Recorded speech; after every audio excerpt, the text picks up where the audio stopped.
Howdy folks, welcome back to World of Tanks with the Mighty Jingles, and it is time, once again, for another episode of The Good, the Bad, and the Ugly. And the bad and the ugly in this particular episode is pretty despicable. But before we get on to that, here's a game in the Hellcat. Now this is a couple of patches back. I've actually had this lying around on my hard drive for quite some time. This is Gov T, he's in the Hellcat. Tier 6 American Tank Destroyer, it's a Tier 6 game. You can tell that this game's from a few patches ago because the T-67 tank destroyer on the enemy team is still called a T-49. Obviously the T-49 is now the name of the American Tier 8 light tank with the 152mm derp gun. We're on Live Oaks. The T-man sets up here with the Nashorn in your fairly typical tank destroyer starting position when you spawn from the south on this map, and he's looking for enemy tanks. Caminet is up, binoculars are up, Hellcat has fantastic view range anyway. Nothing spotted. None of his team seem particularly keen on pushing into the town, so he's thinking, screw this. I can see how this is going to develop. It's going to be really boring, and instead he decides to head south, where there is at least something to shoot at. He's got a couple of tanks down there. What his heavies are doing down... See, here's the thing. There's nothing wrong, and they've just lost one. There's nothing wrong with heavies going around the south on Live Oaks, but if you're going to do it, you have to do it. You can't afford to mess around. The heavies can take their time in the town, but not when they're... And they've just lost another one. But the heavies can't take their time when they're pushing around the south here. You have to push around the south here. Otherwise, well, this happens.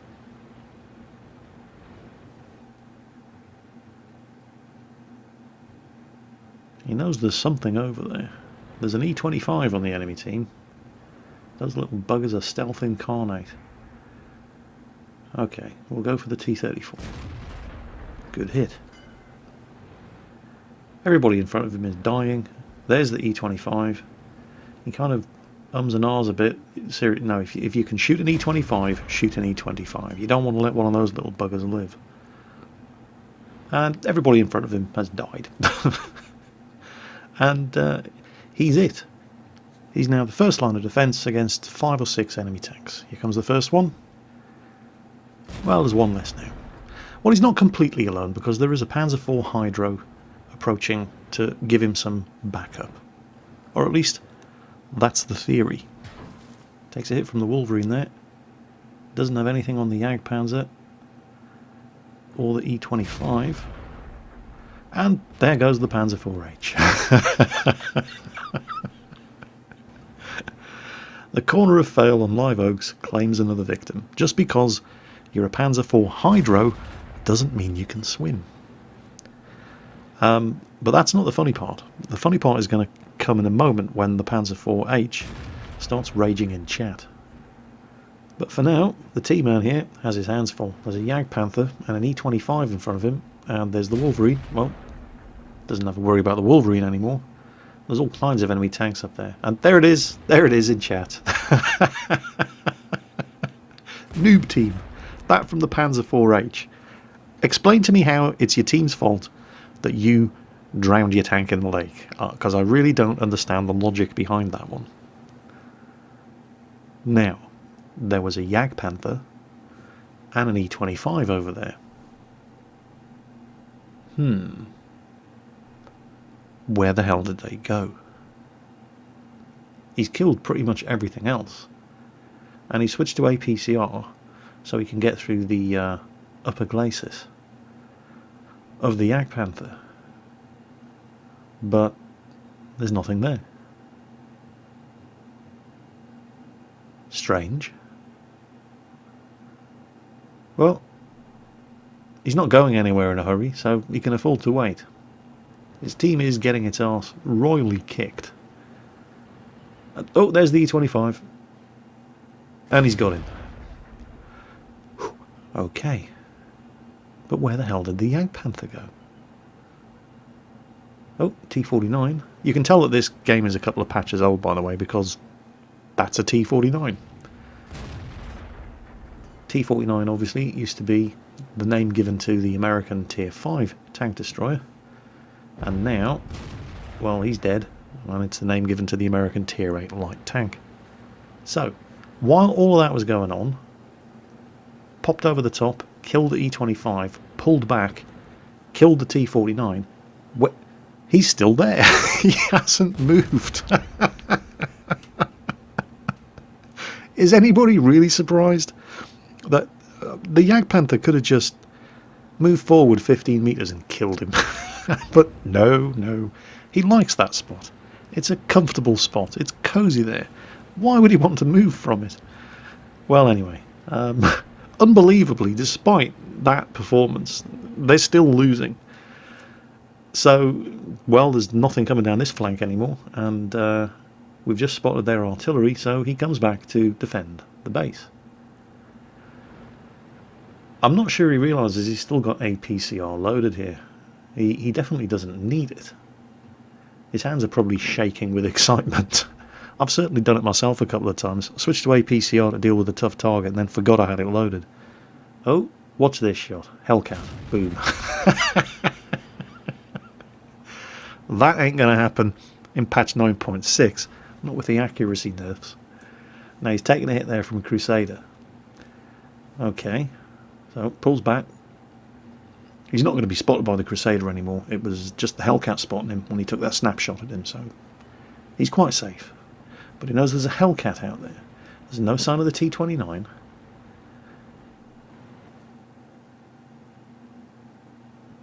And there's the T-29. Takes the shot, pulls back. T-29's return shot misses his hull, just clips his outside drive wheel, immobilises him, but does no actual damage. And there's the Hellcat again. Now, these two guys defending have both been spotted by both the T-29 and the Hellcat, so their positions are lit up on the map. Now remember that Crusader? This would be a perfect opportunity for the Crusader to come around behind them, wouldn't it? So of course that's the exact opposite of what the Crusader does. Why would you do that? Why would you drive in front of the guns of a Hellcat and the T-34-1? It's not like you didn't know they were pointing this way. Oh, I don't know. Now the Hellcat's disappeared. And he's killed the T-29. But remember, the Hellcat was right up there with the T-29. That Hellcat's a sneaky bugger. Where did he go? I've got to tell you, I did not see this coming. There he is. How the hell did he get there without being spotted? Not that it matters, because now he's dead too. And they've just spotted the Churchill crossing the field. Too little, too late, too slow, Mr. Churchill. And, yeah, finishing him off is not going to be too much of a problem. But the amount of what the hell moments in this replay just left my jaw on the floor. That's low-tier gaming for you. This replay was sent in by Warhawk97. He's the KV4 driver, but this replay is not about Warhawk97's performance in this match. This is about the WZ132 driver on his team, who you can see hightailing it up the middle of the map there into the monastery here on Abbey. And to a lesser degree, it's also about the enemy team. I've had this replay sitting on my hard drive for a while, and I was always dubious about whether or not I should actually show it, because the behaviour that you're going to see in this match is so despicable. I didn't know whether I should actually put it into a video. I've decided to go for it. Now, I do recommend, because most of the action, if you like, in this replay is going to happen in chat. So if you're not watching this in high resolution, I recommend that you do. And I'll do my best to give you a running commentary on exactly what is going on. Now, looking at the map, the WZ132 has rushed the middle, and he's done it completely alone. And there's a whole bunch of enemy tanks about to follow him up the middle, and the only support he has is from a Jagdpanther 2 in the base. Now, I can see that just from looking at the map, and I'm not the world's greatest player. Judging by his stats, he's a pretty good player, so he should be able to see that as well. There were at least 2 enemy medium tanks approaching the centre of the map from the other side when he took that position. looking at the map, there is no support there for him. If those tanks rush his position, he's dead, unless he's got a way out. And there are a couple of ways that you can get out without having to go past all those enemy tanks. If he ends up getting killed in there, it's nobody's fault but his own. And yep, he's just been bum rushed by, I think it ends up being 4 enemy tanks. He's got no chance, he can't stay there. But he does stay there, and they kill him. So, oh well, lesson learned.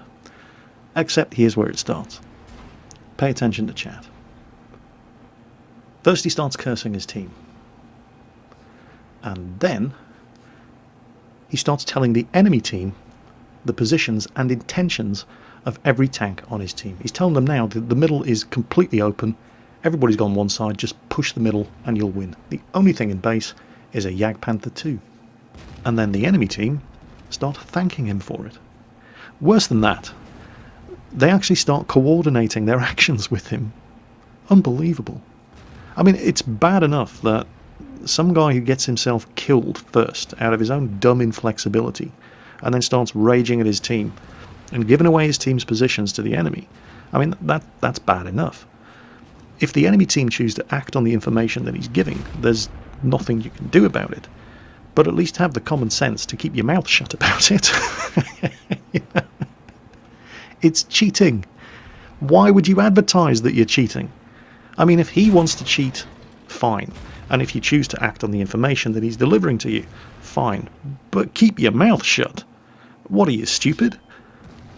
The next thing that happens, well, the Jagdpanther 2 in the base is being surrounded. The Object 261 artillery starts asking for help. The T-69 on the team starts heading back to assist. Crybaby tells the enemy team that the T-69 is coming back to defend the base. The enemy Centurion, with no shame whatsoever, yeah, thanks for the warning, I see the T-69. So the situation is not looking particularly good. I mean, the scores are close, but they're in a terrible position, and there's hardly anybody going back to defend the cap. I mean, the team probably didn't deserve to win anyway, but they're being capped, and these guys are still pushing down the road. A couple of them do turn around and start heading back, but there's an Object 263 and a T-34 who saw the problem developing right away, and they're already in a position to start interrupting the cap. And chat descends into the usual orgy of recrimination with everybody blaming everybody else for the impending defeat, and that's the moment when Crybaby tells the enemy team that the 263 and the T-34 are in a position to interrupt the cap, and tells the enemy team exactly where they are. One of them actually gets a shot off and resets the cap, and there's Crybaby in chat. Damn it. I've never seen anything like this. Looking at the map, T-54, STB-1 are also coming back to attempt to defend the base. This is not a loss. Of course, he then tells the enemy team that the T-54 and the STB-1 are coming back to defend the base. Up until now, the help that he's giving the enemy team has been pretty general. Some tanks this side, this tank coming back, but now he starts giving them precise locations and positions of the most dangerous tanks. AMX 1390. He's just told them exactly when and from which direction to expect the AMX 1390 attempting to reset the cap. At this point, even the enemy team start getting pissed off with this loser. Well, some of them do. Others, like the guy in the Centurion, are still quite happily acting on his instructions. Unbelievably, despite the fact that this douchebag is relaying his team's every movement to the enemy, the scores are still even. So now he starts bad-mouthing the enemy team as well. The Centurion actually starts apologising to the douchebag in the 132 for his team's inability to follow his instructions. I really hope you can see what's going on in chat here, because I have never seen anything like this in a game of World of Tanks. That Object 263 on Warhawk's team and that T-34 were absolute rock stars. This 263, I mean, they're not losing, they're actually winning at this point. Here goes the Object 263. What does the douchebag do? Tells the enemy team exactly what he's doing. Starts giving precise instructions to the enemy team on exactly how to kill the Object 263. There it is. Tells the enemy T-110E4 to stay in his position and kill him when the 263 comes down this road. The 263 driver isn't stupid, he knows he's just been spotted, and Captain Douchebag is relaying his every movement to the enemy team, and they do still have artillery, so he gets himself artillery safe. A couple of seconds later he's dropped off the radar, gets moving again, but Captain Douchebag gives his position away once more. So of course, doesn't surprise anybody that there's a welcoming committee waiting for him. And I have to admit, I do feel kind of sorry for the guy in the T110E4 here, because don't forget, the T110E4 is the only member of the enemy team to tell this guy to shut up. The 263 was spotted coming down this road anyway, and even if he hadn't been, that T110E4 is not a bad player.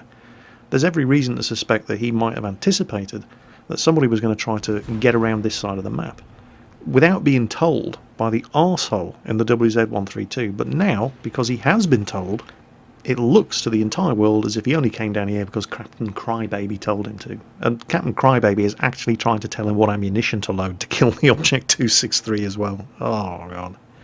But then, Conqueror Gun Carrier happens, and so Captain No Pants, that's actually the player's name, by the way, I'm not insulting him, in the Object 263, was the team's last best chance at winning this match. And the team, considering the handicap that the team have had since the start of this game, with this raging douchebag giving away their every move and guiding the enemy team to their precise locations, they haven't done badly. This would have been an easy win if not for that. Oh, I know what I'd like to call him. I'm sure you can guess. You know, it's been a long time since I posted anything really bad in the good, the bad and the ugly. Generally, when the bad or ugly section of the video fires up, it's usually just something down to incompetence or ineptitude. Does everybody remember, I've forgotten his name. It's quite infamous now, actually. Unfair Plane, he Kemp Bush. Everybody remember that one? Schroeder, that was his name. The guy in the Lerva.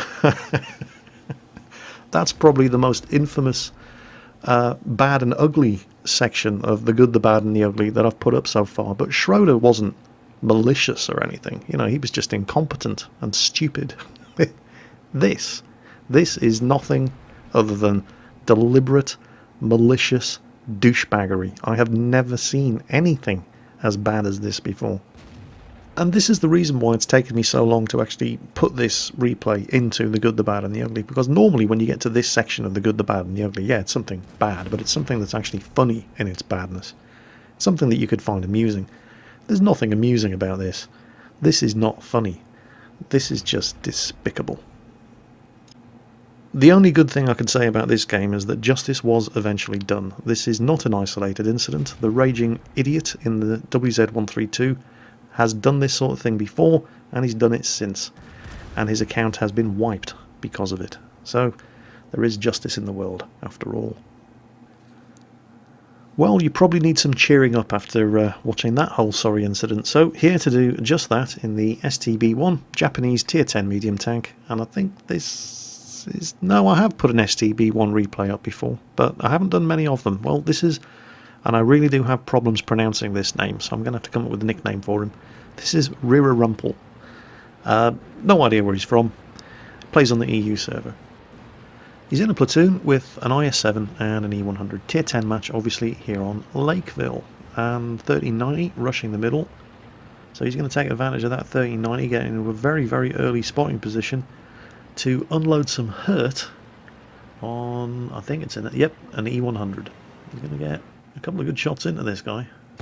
You know, there are a couple of things that really rustle my jimmies when I'm playing World of Tanks, or even when I'm watching a replay of somebody playing World of Tanks, and map ping spammers like that arsehole in the T92 are one of them. Yes, we heard you the first 15 times you pinged the map. Sector E2 is not looking very clever at all. We only have an AMX 1390 in the valley, and he's not going to be anything more than a minor road bump if any Tier 10 heavies decide to push north through there. Rira spots a potential kill shot here, and it lands on target, but it's not a kill. Oh well. Had to take the shot. So he's done some damage here, and he's looking behind him to see what exactly, if anything, he has to go with him in order to plug the gap, as that 1390 is desperately pinging for help. He does take his time heading back around there. It's like he's looking for more shots across the middle here, but then he finally... No, actually I better go back. Looking at the map, there is something else coming back over there with him, so he's not going to head around here completely alone, but that 3090 is not going to be able to hang around for much longer. In fact, he's already hightailing it out of there, and he may even have left it a little too late. Is he going to get away? I hope so. He's done a good job holding those guys off. Between him and the artillery, they've given them some problems, but... Oh, lordy, lordy, lordy. Those are some big tanks. And there's one of the other things that really gets on my tits in World of Tanks. People who start bad-mouthing their team's win ratings. Yeah, fair enough. If you've got a 44% win rating in a tier 10 match, you're probably terrible. And you're probably never going to get any better. But does telling them that make a difference? Are they suddenly going to start playing better because you've pointed out their flaws to everybody in the match? What exactly do you achieve out of it, other than make everybody feel bad? I don't know. Well, anyway, plenty of supports arrived around this side, so Rira's heading back over to the middle, as there are targets that he can shoot at without any fear of getting shot back at. And there's one. It is very long range. And wouldn't you know it, didn't really have much of the E100 to shoot at there. And while the STB-1 does have a good gun, the accuracy is good enough. I can't remember the exact stats of the accuracy on this gun. I know it's something like 0.35 or 0.36, which isn't bad accuracy, but it's not great accuracy. It's not British accuracy. And it gets the job done. The STB-1 is not a bad tank. But patch 9.6 is coming, and in patch 9.6 there's a general accuracy nerf. And what that means is that shots are going to fly towards the outside of the aiming circle more than they do now. So I do worry, because I don't have this tank yet, and it looks like a good tank, and I'd like it to still be a good tank when I get it. But I do worry that after patch 9.6, in situations like this, where the tank is shooting at targets that are at about the extreme limit of its acceptable accuracy range, you know, the range at which it can expect, I mean, you can't aim for weak spots at this kind of range, but you can at least hit the target. Well, are you still going to be able to do this after patch 9.6? I might have to get myself onto the test server and run some tests. We shall see. But I suspect that when patch 9.6 comes in, you're going to see a lot more people firing a lot more gold ammunition, because if you can't hit weak spots reliably at these kind of ranges, or even at medium ranges, because your gun just isn't accurate enough anymore, well, people are just going to load the gold, aren't they? Maybe that's the plan. You know, the Russian ruble is in trouble after all. Perhaps this is Wargaming's plan to get people to spend more money on World of Tanks. Conspiracy theory? Yeah, you go, shots like that. You can do that right now. Can you still do that in patch 9.6? I guess we'll see. So how's the match developing anyway? Well, I've been rambling on about accuracy nerfs. It's not looking good, but it's not looking that bad either. They've pretty much lost the town, but they've beaten off the assault through the valley. And there's an enemy T-95 coming up this road, and the only way to deal with the T-95 coming up this road is from directly in front, and you don't do that in a medium tank, so he's getting the hell out of here. Last guy in the town has just died. The 3090 who was spotting in the middle has died. They're now losing 710. Without that 3090 and his binos, they're not going to spot anything else over on that side of the map. So the good news is that these guys have successfully dealt with the enemy heavies who were pushing up the valley, and now one of them is pushing south. Interesting. Can they not see what's coming through the town? Well, is he going south? Is he changing his mind? Is he coming back? It's not a terrible idea. It would put pressure... Oh, he's dead. Oh, okay. Well, here they come. Get this gun working. He has done a substantial amount of damage so far. But nobody's... Oh, they've just lost another one. There's now only 3 of them left, and one of those is artillery. That M103 does not have an awful lot of health. So it's 3 against 8 and half of them are tier 10s. T30 up, and they're putting some concentrated firepower into him, but that M103 just got spotted. And now it's 2 against 8. Oh dear. And no, you're not going to penetrate an E100 at that range from that angle. It's just not going to happen. The T92, I don't know what it is about T92 drivers in this match, but they're all just arseholes. He's raging at his team, calling them all noobs. Can he kill that E1? Oh, okay, he needed that. Now, he does have some concealment here. I don't know whether or not Rumble actually has sixth sense on this tank, because... No, he does, because he got spotted earlier on, didn't he? So, that's actually quite promising. From that position, he didn't get spotted when he killed the E100. T92's firing, blind, because there's nothing lit up. Oh, there's the T95. He finally made it up the road. And there goes the artillery. So, it's now 1 against 1, 2, 3, 4, 5, 6, 7. So there's a potential Kolobanov's medal. He just has to kill 7 tanks. Or somehow make it to the enemy cap circle and cap before any of them get back. Oh, this is not good. This is not good at all. What do you do here? T95 rolling into the cap circle. That thing's got some strong armour.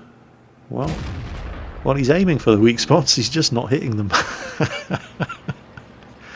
All those shots he took at maximum range across the lake, most of them on target. T95 point blank range, missed. A world of tanks, you so silly. What do you do here? All that T95 has to do is stay in the cap circle, and they've won. You can... Oh, okay, that's interesting. The T95 is not in the cap circle, and yet they are still being capped, so there's something else there. Now, watch this. He's broken line of sight with the T95. T95 is not the fastest machine in World of Tanks. Check this out. Comes around the other side. Dead AMX there, he can use as cover. And M103. Boom! Headshot. Got him. Pulls back. Gun's almost reloaded. There's still something in the cap circle. Oh, there's an E100. And there's a T30. Damages the T30 and blows his tracks off. Let's see now. Who reloads faster, a T30 or an STV-1? My money's not on the T30. Okay. Still pretty bad, but not as bad as it was. There's still something in the cap circle. It's the E100. But where's the T95? Where the hell did he go? He didn't try to chase him around that rock, did he? Yep. In a T95, trying to chase an STV. What's wrong with you? Well, he's coming back now, so he can't hang around. He's got to kill that E100. And there we go. Done. And something just... Oh, it's another... What the hell? Was that an artillery shot? There's a T90... The enemy T92 is down there. Didn't see that coming. Well, he can't hang around. That T95 is slow, but he's not so slow that he can afford to sit there in his own cap circle waiting for this T92 to pop out, so he has to chase him down. Now, we have not seen the Waffenträger E100 yet. So, yeah, he can't hang around. He's not taken any fire from the Waffenträger. No idea where the Waffenträger is. You'll note that he's loaded APCR for this. Should probably have gone with high explosive, but he gets away with it. Listen to me. Scrub like me sitting here saying, well, he should have done this and he should have done that. Shut up, Jingles, and watch him play. He got the kill. If it's stupid but it works, it isn't stupid. So they're being capped, and it's probably the T95 doing what he should have done in the first place. If the T95 had just sat in the cap circle, this game would be over. They'd have capped by now, because he couldn't come around. Not with the T95 pointing the gun around the corner, and all of these other tanks rushing up to back him up. Oh, what the hell? Oh no, it's a... Well, it was a mouse. Unsurprisingly, he got spotted. But he doesn't have any artillery to worry about. He knows where the T-95 is, but there is no sign of that Waffenträger E-100. He hasn't been seen since the beginning of the game. Oh, there's the T-95 again. Under the gun. That's it. That's where you shoot the T-95 from the front, if you get the chance. Now, the STB-1 does have a very, very bouncy turret, but... well, he's got the health. Oh, and he's missed anyway. He's definitely going to get the next shot off, and the T-95... that's it. He's trying to wiggle the armour, but... yeah. And now he's trying to pull back. But it's a case of too little, too late. He's going for the tracking shots, and he did. Yeah, he did. He managed to blow his tracks off. The health of the track modules on the T-95 is really, really strong. It can take a lot. He finally takes a damaging hit, but it can take a lot of shots to take the tracks off a T-95. This, however, oh, that troll spaced armour on the sides is going to be the death of you. But he's gone around behind him. Come on. He's making sure this one, bingo, he's got him. So now, one-on-one. Where the hell is that Waffenträger? Is he coming up the valley? His team seems to think so. Well, they can't make their mind up. Coming up the valley, he's coming up the side road, he's coming up the valley, he's coming up the side road. I guess we're going to find out one way or the other. And, you know, I take back what I said about the enemy T-92 driver. He is a good sport after all. He's just offered... Rira, congratulations on a game well played, and there is the Waffenträger. Oh, and he's on full health. And he was on full health. Oh, this is awfully risky. Are you sure he can't hit you? Yeah, I don't think he can.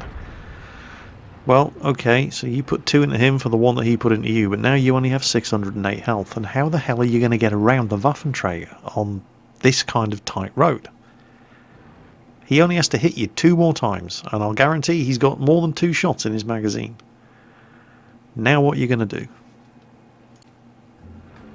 And I do believe we have ourselves a Mexican standoff. Although I'm reasonably sure that nobody here is actually Mexican. What are you going to do? You can't get around him on this road.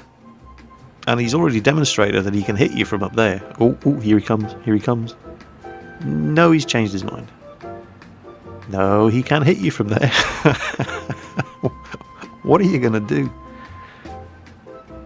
Why is this Waffenträger wasting his time? Why does he not just come round and kill him? Is he frightened that he's going to go over the top if he tries to come around and get behind him?